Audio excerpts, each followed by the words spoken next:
ఇంకా ఆయనకి నాథుడేడి, ఆయనకన్నా పైన ఎవరుంటారు? అందుకే తనలో తానే రమిస్తూ ఉంటాడు ఎప్పుడు. అది శివతత్వం. కాబట్టి ఆయనంత యోగి లేడు, ఆయనంత భోగి లేడు, ఆయనంత దూరంగా ఉండేవాడు లేడు, ఆయనంత దగ్గరగా ఉండేవాడు లేడు, ఆయనంత తేలికగా భక్తుల్ని అనుగ్రహించేవాడు. ఎందుకని?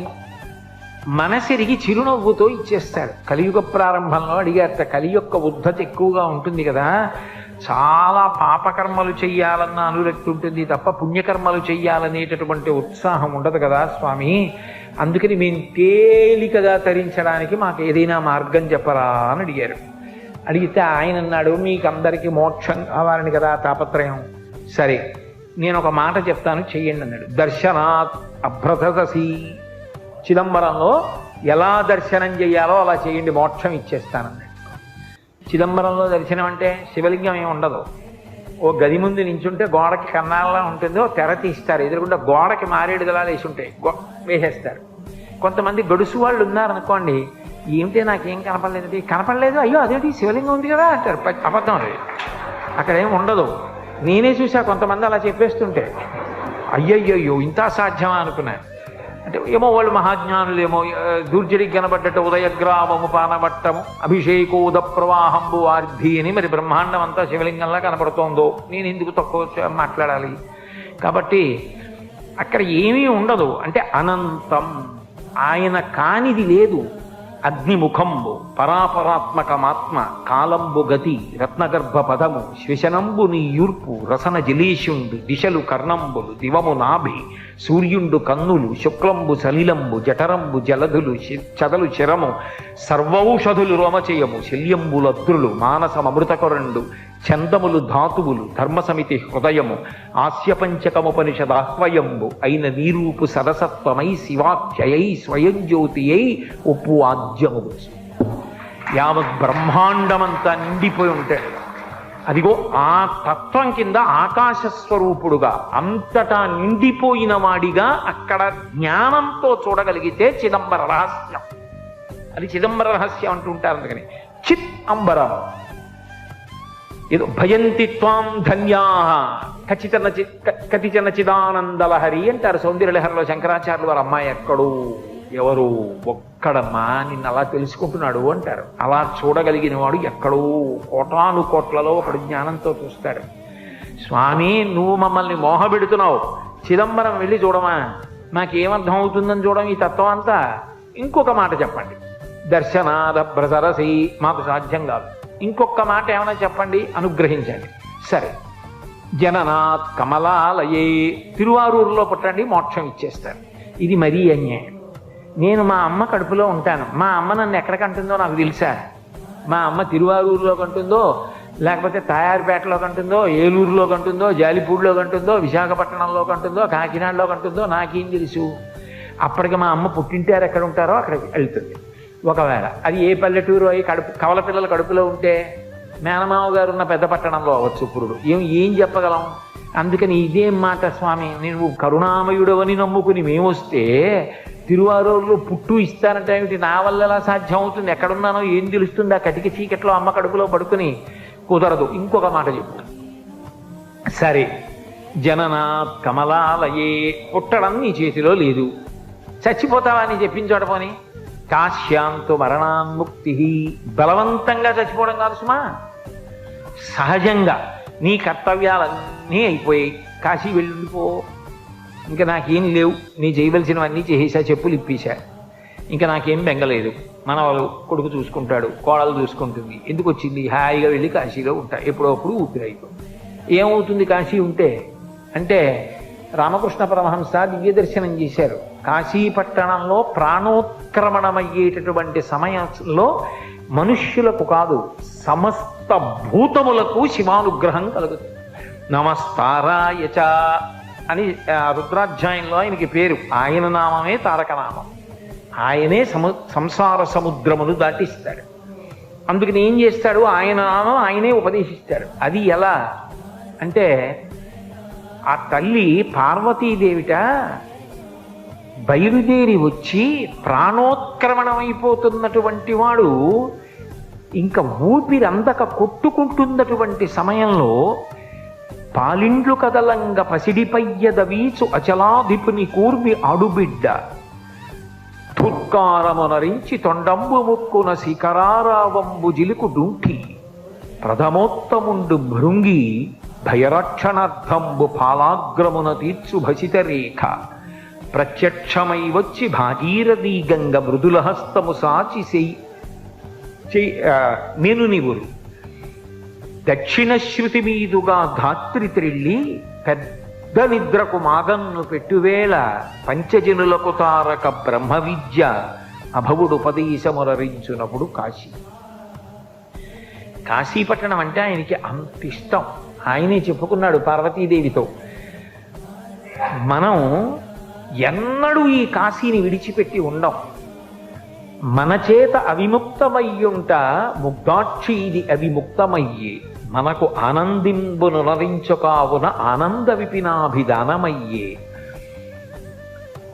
మహాశ్మశాన భూముల సంవసింతునీగాన నేనుంట ఇది మహాశ్మశానమయ్యే, నూరంత ప్రొద్దున నుండి రుద్రుండనీగాన రుద్రగేహాఖ్యయ్యే, అసియు వరుణయు కూడి అక్షర సరవితో వారణాసియన్ సంజ్ఞయయ్యే, గాశ్రుదీప్తాయనంగ విఖ్యాతమైన ధాతువున కాశీ అయ్యే భూతలంబునందు అని చెప్పాడు. కాశీ నిత్య నివాసం, ఎప్పుడూ పార్వతీదేవితో శంకరుడు అక్కడ ఉంటాడు. అందుకని ఆ ప్రాణోత్క్రమణం అవుతూ చెమటలు పట్టేసి ఊపిరందక మనసు ఇంద్రియముల యొక్క శక్తులు వెనక్కి లాగేస్తుంది. కళ్ళు చూడవు, చెవులకి వినపడదు, ముక్కు వాసన చెప్పదు, ఊపిరి అందదు, చెమట. కొడుకేదో అంటూ ఉంటాడు, వినపడదు, పడుకోబెట్టేస్తూ ఉంటారు చాప మీద, బయట పడుకోబెట్టండి అంటారు, అదొక భయం. అటువంటి సమయంలో తులసి నీళ్లు పోస్తాడు, గుటకపడదు, ఎదురుగుండా భటులు. అంతటి భయంకర వేళ పాలిండ్లు కదలంగ పసిడిపయ్యద వీచు అచలాధిపుని కూర్మి ఆడుబిడ్డ. పార్వతీదేవి వచ్చి విసినికర్రతో కాదుట, తన పవిట కొంగుతో విసురుతుందిట. అమ్మవారిని చూస్తూ తన్మయత్వంతో జగదంబ మా అమ్మ శ్రీమాత అని శాంతి పొందుతట. అచలాధిపుని కూర్మి ఆడుబిడ్డ తుత్కారమునరించి తొండంబు ముక్కున శిఖరారావంబు జిలుకు డూఠి. ఏనుక్కి 8 ప్రదేశముల నుంచి మదజలం కారుతుంది అని. ఆ డుంఠి గణపతి ఆ మదజలం తడిగా ఉంటుంది, సువాసనతో ఉంటుంది, అందుకే తుమ్మెదలు వాగుతూ ఉంటాయి. దాన్ని తొండం చివరి భాగంతో ముక్కు దగ్గర చిమ్ముతూ ఉపశాంతి కల్పిస్తాట. డుంఠి గణపతి బయలుదేరి వచ్చి కంఠవేది మీద చంద్రవంక ఉండి ఎడం పక్కకి తొండం తిరిగితే డుంఠి గణపతి అంటారు. కాశీపట్టణంలో ఉంటాడు అని. వచ్చి ఆయన తుత్కారమునరించి తొండంబు ముక్కున శిఖరారావంబు జిలుకు డుంఠి ప్రథమోత్తముండు భృంగి భయరక్షణార్థంబు పాలాగ్రమున తీర్చు భసిత రేఖ. భయపడకురా అని 3 కాళ్లతో ఉంటాడు భృంగి. భృంగిచ్ఛానటనోత్కట కరిమదగ్రహీ స్ఫురన్మాధవ అంటారు శంకరాచార్యులు వారు. ఆ భృంగి ఎంత వశపడతాడంటే సేవకుల్ని కూడా అంత ప్రేమిస్తాడట శంకరుడు. అది యజమాని అంటే. చండీశ్వరుడు నిజానికి శివకుటుంబంలో సభ్యుడు కాడు, మనందరిలా పుట్టిన నరుడు. కానీ ఆయన ప్రేమ చూసి ఏ స్థానం ఇచ్చాడంటే, తను తినగా మిగిలినది తన కడుపున పుట్టిన బిడ్డలు కానీ కట్టుకున్న ఇల్లాలు కానీ తినడానికి వీల్లేదు. చండీశ్వరుడు తినాలని నియమం పెట్టాడు. అందుకే శంకరాచార్యులు వారు సౌందర్యలహరిలో శ్లోకం చేస్తూ నివృత్యై చండాంశస్త్రిపురహర నిర్మాల్య విముఖై అంటారు. అది చండీశ్వరుడికి వెళ్తుంది. శివాలయంలో ప్రసాదం శివాలయంలో వదిలిపెట్టేయాలి, ఇంటికి పట్టుకెళ్ళకూడదు, అవన్నీ పిచ్చి మాటలు. చండీశ్వరుడికి చిటిక వేసి చూపించాలి, ఆయనకి చెవుడండి అవన్నీ కావు. ఆయన ధ్యానమునందు ఉంటాడు, శివధ్యానంలో. చిటికల చెండి అని చిటిక వేస్తే కళ్ళు విప్పుతాడు. అంటాడు, స్వామి శివప్రసాదం పట్టుకెడుతున్నాను, ఆ పట్టుకెళ్ళు అంటాడు. చండీశ్వరుడికి చెందుతుంది కాబట్టి ఆయనకి చూపించి తీసుకెళ్ళాలి. అందుకే లోపలికి వెళ్ళి ఆయన్ని చూసి బయటకు వస్తున్నప్పుడు చండీశ్వరుడు ఉంటాడు ప్రదక్షిణంలో. నివృత్యై చండాంశస్త్రిపురహర నిర్మాల్య విముఖై. బిడ్డలకి కూడా ఇవాళ అధికారం చండీశ్వరుడికి ఇచ్చాడు. ఒక యజమాని అంటే తన మీద ప్రేమ ఉన్న వాళ్ళని గుర్తించి వాళ్ళ గురించి పరోక్షంలోనైనా అలా చెప్పి మెచ్చుకోవాలి. అంతేగాని ఎప్పుడు నే గొప్పవాడిని కాదు, అంత గొప్పవాళ్ళు వాళ్ళు నన్ను అనుగమిస్తూ అని చెప్పాలి. అది యజమానికి ఉండవలసిన లక్షణం. అది శివుడు చూపిస్తాడు ఇంటి యజమానిగా ఎలా ఉండాలో. కాబట్టి ఆ భృంగి బయలుదేరి వస్తాట. ఆయన 3 కాళ్లతో ఉంటాడు. చిత్రం ఏంటంటే ఆ భృంగి అంటే ఎంత ఇష్టమో తెలుసా? ఆ భృంగి కోసం మెడతాడు పార్వతీదేవితో కలిసి. కాంచీపురంలో భృంగి మంటపం అని ఏకాంబరేశ్వర దేవాలయానికి బాగా బయటికి ఉంటుంది, కామకోటి మఠం వైపుది. పర్వదినాల్లో పల్లకీలో అమ్మవారితో కలిసి సుగంధ పొంతలాంబతో కలిసి ఆ భృంగి మంటపానికి వస్తాడు. వచ్చి భృంగికి దర్శనం ఇచ్చి లోపలికెడతాడు. విద్యాశంకర దేవాలయంలో శృంగేరిలో గోడ మీద ఉంటాడు భృంగి చెక్కబడి. 3 కాళ్లతో ఉంటాడు భృంగీశ్వరుడు ఒక్కడే.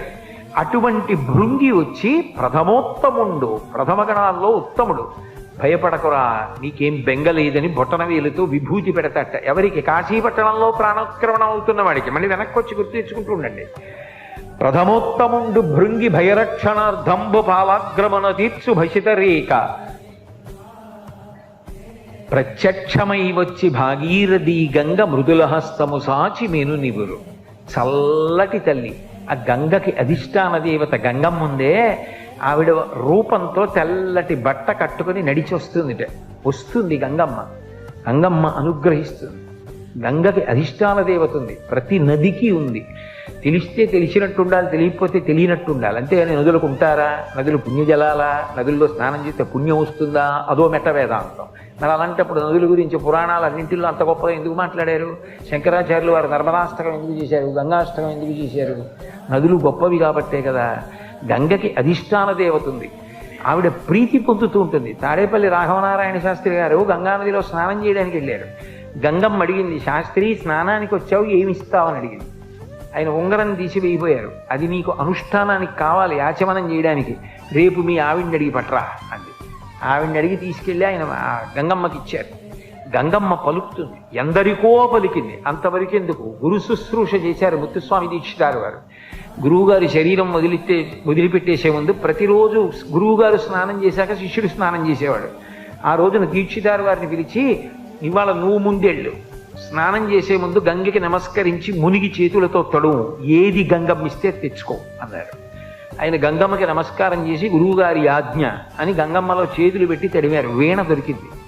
అందుకే మిగిలిన వీణలన్నింటికి యాళి పౌరాణిక మృగం కిందకు ఉంటుంది, ఒక్క దీక్షితారు వారికి వీణకి మాత్రం పైకి ఉంటుంది. అది గంగామాత ప్రసాదం. దీక్షితారు వారు ఆ వీణ వాయించేవారు. గంగమ్మ ఎందరినో అనుగ్రహించింది. ఒకప్పుడు భాగవతాన్నంతటినీ పరీక్షిత్ గంగా తీరంలో ప్రాయోపవేశం చేసి విన్నాడు. వా ఏమి పద్యరచన చేశారో పోతన గారు. అమ్మా అని పిలిచిన నరు కొమ్మా అని ముక్తి కడకు ముత్తువట, లిమ్మా నీ రూపముతో రమ్మా నాకెదురంగ గంగ రమ్యతరంగా అంటే, అమ్మా అని పిలిస్తే చాలటావు, పోరా అని మోక్షానికి పంపించేస్తారు. భగవద్గీత కించిదీత గంగా జలలవ కడికాపీత సకృతపీన మురారి సమర్చ క్రియతే తస్య యమేనంద చర్చ అంటారు. అటువంటి గంగమ్మ, ఆ గంగమ్మ వచ్చి చల్లటి చేత్తో ఒళ్ళు నివురుతుంది. దక్షిణ శృతి మీదుగా ధాత్రి త్రిళ్ళి పెద్ద నిద్రకు మాగన్ను పెట్టువేళ. మామూలుగా నిద్రపోయిన వాడు మళ్ళీ లేస్తాడు రేపు పొద్దున్న. ఇది పెద్ద నిద్ర. నిద్రపోయే ముందు మాగన్నని కళ్ళిలా ఇలా పడిపోతాయి, మెల్లిగా నిద్రలోకి వెళ్ళిపోతాడు. రేపు లేస్తాడు. అది పెద్ద నిద్ర. ఆ పెద్ద నిద్రకు మాగన్ను పెట్టి పెద్ద నిద్రలోకి వెళ్ళిపోయిన వాడికి లేవాడు ఆ శరీరంతో. ఆ శరీరం పంచభూతాల్లోకి వెళ్ళిపోతుంది. పెద్ద నిద్రకు మాగన్ను పెట్టు వేళ పంచజనులకు తారక బ్రహ్మ విద్య. కుడి చెవి పైకొచ్చేటట్టుగా తిప్పి శంకరుడే వచ్చి దగ్గర కూర్చొని కుడి చెవిలో తారకాన్ని ఉపదేశం చేసి తనలో కలిపేసుకుంటాడు. కాశీలో చనిపో మోక్షం ఇస్తాడు. అందుకని మళ్ళీ వెనక్కి రండి. దర్శనాదభ్రసరసి జననాత్ కమలాలయే కాశ్యాంతు మరణాన్ముక్తి. పోనీ కాశీలో మరణిస్తావా, మోక్షం ఇస్తాను. బలవంతంగా కాదు సుమా, మళ్ళీ చెప్తున్నాను. చాకటి కూడా ఎదురారు చెప్పారని హైత్యంపలు చేయకండి. నేను చెప్తున్నది సహజ మరణం, కాశీవాసం చేసి. అయితే స్వామి మా సంసారం ఎంత గొప్ప బంధనాలో నీకు తెలుసు కదా. పెరిగే కొద్దీ ముచ్చట్లు ఎక్కువ. ముందు కొడుకు మీద ముచ్చట, తర్వాత మంచి కోడలు వచ్చిందని ముచ్చట, ఆ తర్వాత మనవడి మీద ముచ్చట. ఇక్కడ ప్రసంగం చెప్తుంటే ఇంటి దగ్గర ఎక్కడో టీవీలో వస్తుంటే వాడికి తెలియక టీవీలో తాతగారు ఉన్నారనుకుని తాత దా నరుస్తున్నాడని ఫోన్ చేసి చెప్తే తలడిల్లిపోతాడు తాత. ఇన్ని బంధాలు, నేనెక్కడ కాశీరా, కాశీలో ఉండనా, అవుతుందా నా వల్ల? అయ్యే పని కాదు. ఇంకొక మాట చెప్పు, స్మరణా తరుణాచలే, కనీసం అరుణాచల శివ అరుణాచల శివ అరుణాచల శివ అనుకుంటావా? అలా అనుకో చాలు. స్మరణాత్, నన్ను అరుణాచల శివుడిని స్మరిస్తుండు. ఆ కొండ, ఆ శివలింగం, ఆ గిరి ప్రదక్షిణం అవి మనసులో స్మరించుకుని అరుణాచల శివ అరుణాచల శివ అంటుండు. ఎప్పటికప్పుడు పాపదహనం చేసి నీకు మోక్షం ఇస్తాడు. చాలు. ఇంకింతకన్నా అడిగితే బాగుండదు స్వామి. 4 ఇచ్చావు, ఏదో ఒకటి అంటాం. అంతేగాని ఇంకా చాలదంటే ఇంతకన్నా అన్యాయం ఇంకోటి ఉండదు. ఇన్ని వరాలు ఇచ్చావు, బిడ్డలని అనుగ్రహించడంలో అంతటి కరుణామూర్తి. అసలు నిజానికి మీకు ఒక్క మాట చెప్పిన ప్రవచనం పూర్తి చేస్తాను. లోకంలో ఏదో సత్కారం చేస్తామండి, ఓ దండేస్తామంటే వస్తాడు ఎవడన్నా, ఏదో మీకు బట్టలు ఇస్తామండి అంటే పుచ్చుకుంటారు, మీకు పాములు ఇస్తామండి అంటే పుచ్చుకునేవాడు ఎవడన్నా ఉంటాడా? శివుడు ఒక్కడే, నాగభూషణుడు. అంతేకాదు, మీరు కింద నించోండి పైనుంచి నీళ్లు పోస్తామంటే పుచ్చుకునేవాడు శివుడు ఒకడే.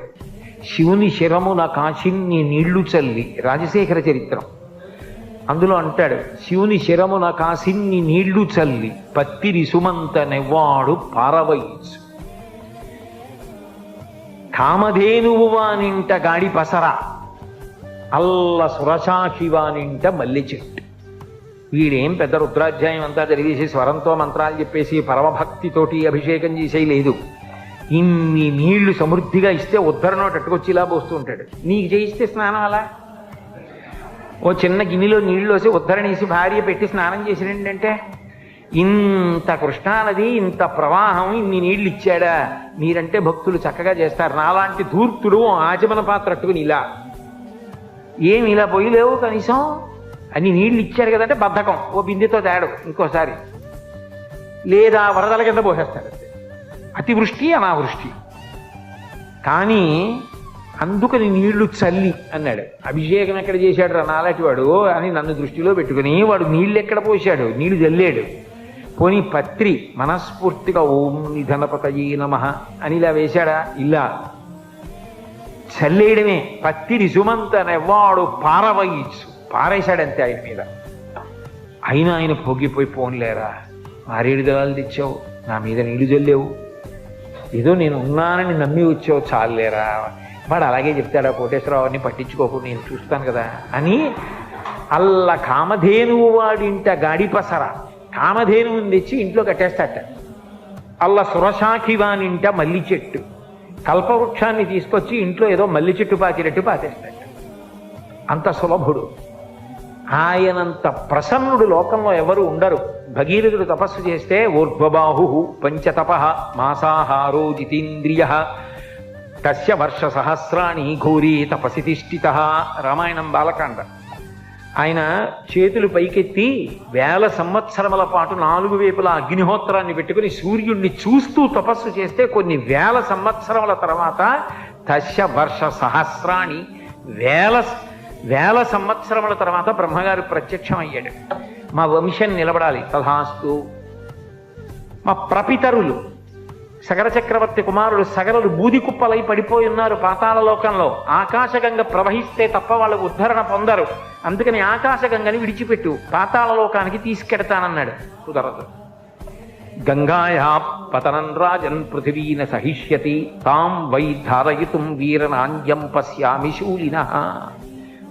ఆకాశగంగ పైనుంచి భూమి మీద పడితే తట్టుకోదు భూమి, భూమికి ఆ శక్తి లేదు, ఆ ధార తట్టుకోగలిగిన స్థితి ఉండదు, దెబ్బతింటుంది భూమి. భూమి ఎవరిది? కపిలాన్ రూపమాస్తాయాధారయత్ అనిశం ధరాం. కపిల మహర్షి రూపంలో విష్ణువుది, శివుడిది పృథ్వీలింగం. నేనేవండి? శంకరుణ్ణి అడుగు, శంకరుణ్ణి నేను శాసించలేను, ఆయన ఒక్కడే పట్టగలడు గంగ పడుతుంటే. వీరనాంద్యం పశ్యామి శూలినః. అన్యులెవరూ పట్టుకోలేరు, ఒక్క శివుడికే చెల్లి. ఆయన్ని ప్రార్థన చేయి, ఆయన పట్టుకుంటారంటే నీ ఇష్టం అన్నాడు. మళ్ళీ శివుడి గురించి తపస్సు చేశాడు. చిత్రం ఏమిటంటే ఇంత పెద్ద తపస్సు అక్కర్లేకపోయింది. ప్రత్యక్షం అవుతూనే ప్రీతస్తేహం నరశ్రేష్టా కరిష్యామి తమాప్రియం శిరసా ధారయిష్యామి. నేను వచ్చి ఆ గంగమ్మని పట్టుకుంటాను పద అని వచ్చి హిమవత్ పర్వతంలో నిలబడి కాళ్ళు రెండు దూరంగా పెట్టి పాండురంగంలాగా నడుం మీద రెండు చేతులు వేసి ఆకాశం వంక చూస్తూ వదిలిపెట్టమన్నాడు గంగని. ఆ పైనుంచి పడుతోంది. సాక దంచన్మహింగంతుం నశక్నోద్యత్నమాస్థిత నైవ నిర్గమనం లేభే జటామండలబోహిత అంటారు మహర్షి. అహంకరించింది. ఏమిటో పెద్ద డాబుగా నిలబడ్డాడు, ఈడ్చి అవతల పారేస్తాను. పావులతో రాక్షసులతో మొసళ్లతో పడుతున్నప్పుడు శంకరుణ్ణి పెద్ద పట్టుకుంటానంటున్నాడు. ఈడ్చి పాతాళానికి తీసుకెళ్తా, అప్పుడు తెలుస్తుంది గంగంటే అని.